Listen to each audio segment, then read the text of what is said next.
In the Curia Julia, surrounded by senators draped in white togas with crimson borders, Sejanus stood tall as the words of the emperor were read aloud, words that confirmed what many of his adherents had long anticipated, but also struck unease in the hearts of his remaining detractors. "To the Senate of Rome, greetings," began the consul. "For his loyalty, his vigilance, and for successfully curtailing a plot against the Principate, I, Tiberius Caesar, recommend that Lucius Aelius Sejanus be inducted into the sacred priesthood of augurs. Let his name be inscribed among those entrusted with the guardianship of Rome's divine omens." As the sound of the senators' applause echoed through the vaulted chamber of the Curia Julia, their support of Tiberius's motion implicit, if not entirely sincere, Sejanus heard none of it. His mind had already begun to drift.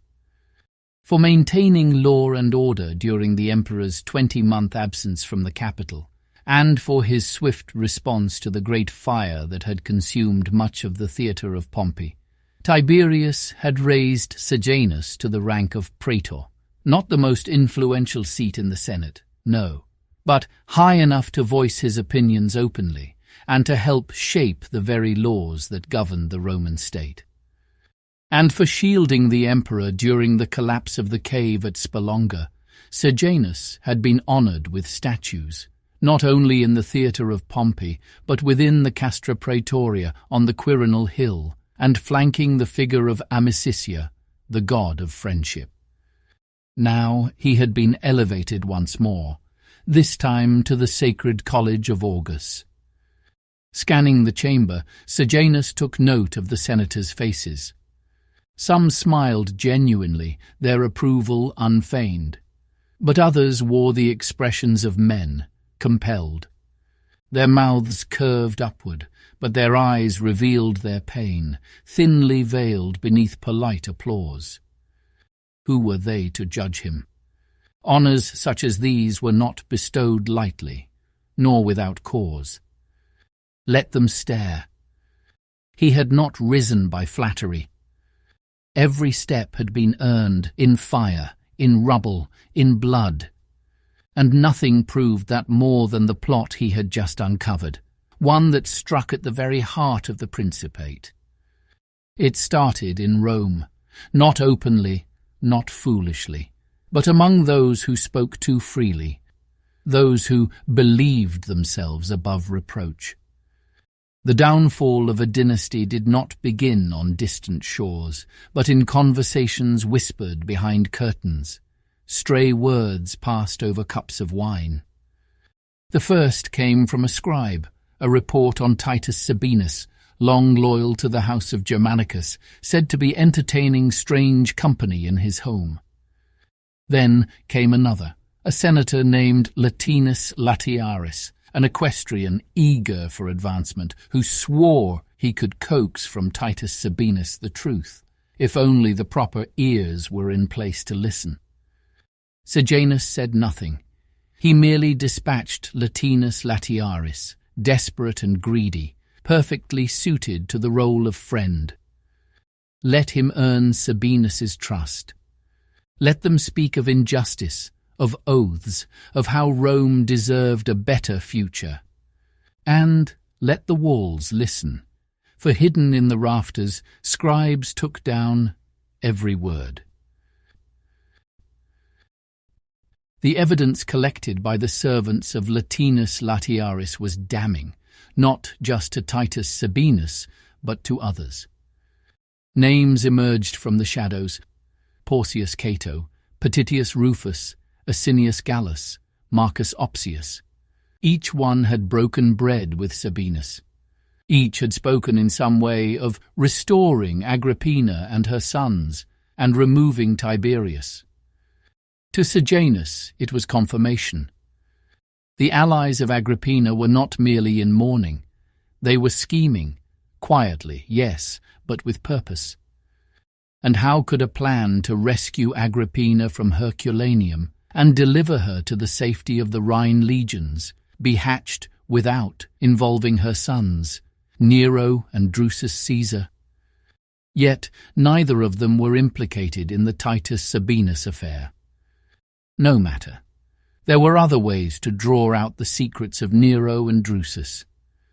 From the moment Tiberius had dedicated the boys to the Senate, the factions began, not as a unified front for the house of Germanicus, but as splintered loyalties seeking advantage with the son they favoured. And in that division, the seeds of rivalry took root. Drusus, the second son, was quietly goaded against the elder, Nero, the heir by primogeniture, and Agrippina's clear favourite. When Livilla, whose daughter, Julia Livia, was wed to Nero Caesar, delivered written reports to Sejanus, they detailed not only Nero's friends and movements, but even the things he muttered in his sleep. The source was clear. Nero's wife, Julia, had been watching him closely, writing down everything. And when Sejanus brought these accounts to Drusus, the younger brother did not defend Nero. He verified them, every name, every word, every moment of indiscretion.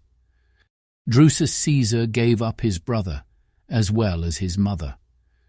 Whether out of spite or sincerity did not matter to Sejanus. He had no need to fabricate a plot. He had only to uncover it. As soon as the evidence gathered from Titus Sabinus and from Drusus Caesar was presented to Tiberius on Capri, the father of the nation wrote to the Senate. For their role in the conspiracy to suborn the Rhine legions and overthrow the reigning emperor, Tiberius called for the immediate arrest of both Agrippina and her son, Nero Caesar. But the Senate hesitated. Sejanus could see it in their eyes, the disbelief, the silent concerns that flashed across their faces. Had Tiberius truly called for the arrest of Agrippina and Nero? Or had Sejanus, who now seemed to control access to the emperor, orchestrated the affair himself? But their suspicions did not matter. When the Senate failed to reach a quorum, Tiberius wrote again from Capri, this time in far stronger terms, insisting that Agrippina and Nero be arrested at once. Properly chastened by the emperor's words, the Senate convened in full. Nero was exiled to the island of Ponza. Agrippina was removed from the comfort of Herculaneum and sent to the crumbling villa once inhabited by her mother on the island of Pandateria. Titus Sabinus was executed, and other senators were exiled for their part in the plot to place Nero Caesar in Tiberius's curule chair. Only Gaius Asinius Gallus had escaped the purge, having already departed Rome under the pretence of a private journey to visit Tiberius himself on the island of Capri. When word reached Rome that Agrippina, resolved to starve herself, had lost an eye in her fight against the guards who forcibly fed her, Drusus Caesar felt the weight of what he had done. This was not what he had intended, he cried to Sejanus in accusatory tones. He had only meant to show that his mother's blind devotion to Nero was misplaced. Now she was held captive on an island, being brutalized by praetorians, and all because of him. But that was not Sejanus's problem. Drusus had not been coerced. He had been only too willing to tarnish his brother when it seemed to advance his own standing. But now Drusus was a liability. Like all men who deflect their guilt by turning on others, Drusus was perfectly positioned to use his newfound senatorial support to lash out at Sejanus, yes, but in doing so, at Tiberius himself. Drusus had to go, and Sejanus possessed the means to see it done. His network of informants reached far beyond power-hungry equestrians, avaricious freedmen and desperate slaves. Sejanus's influence penetrated even the imperial household. Aemilia Lepida, wife of Drusus Caesar, and long familiar to Sejanus, had delivered a detailed account of her husband's sexual proclivities, appetites unbecoming of the house of Caesar. Before long, he was seized by order of Tiberius. Drusus Caesar was confined in a cell beneath the imperial villa on the Palatine Hill.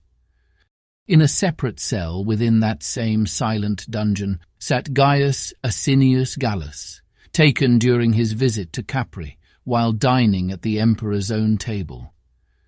It was Asinius Gallus who had been the mastermind. Because of his marriage to Vipsania, his 10 children were all descendants of Marcus Agrippa, like Agrippina and her sons. While standing in the Senate and calling for honours to be voted to Sejanus, Gallus secretly hoped to marry his late wife's sister and unify the Julians and the Agrippans against Tiberius. And hadn't Agrippina already asked him for permission to marry? Now, with the plot exposed, all those involved had been removed. Thanks to the diligent work of Sejanus, Tiberius Caesar, the father of the nation, was safe. For once again preserving the safety of the emperor, Tiberius wrote from Capri. In a formal letter to the Senate, he declared his intention to share the consulship of the coming year with none other than Lucius Aelius Sejanus. This was an honour Tiberius had bestowed only twice before during his reign, once with Germanicus and once with Castor. Both, at the time, were heirs to the Principate.